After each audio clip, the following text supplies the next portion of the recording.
बघा, जसं एकनाथराव शिंदे साहेब जेव्हा मुख्यमंत्री होते, आताही ते महायुती म्हणून काम करत आहे।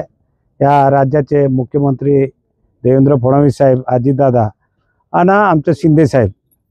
पण या मतदारसंघामध्ये कालही पाडली इथे काँग्रेसमधून कार्यकर्त्याने 200 पेक्षा जास्ती लोकांनी ते प्रवेश केला आणि आज 500 पेक्षा जास्ती भारतीय जनता पार्टी आणि काँग्रेसचे लोकांनी प्रवेश केला। कारण त्यांना विश्वास आहे की या भागामध्ये काम करत असताना मी ज्या पद्धतीने लोकांचे काम करतो त्या पद्धतीने लोकांनी एक मोठा विश्वास ठेवला।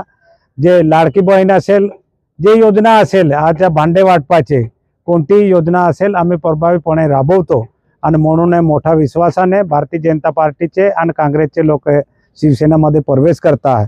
मी तुम्हाला सांगतो, निवडणूक येता 90% हे शिवसेनेमध्ये माझ्या मतदारसंघामधले सगळे कार्यकर्ता होऊन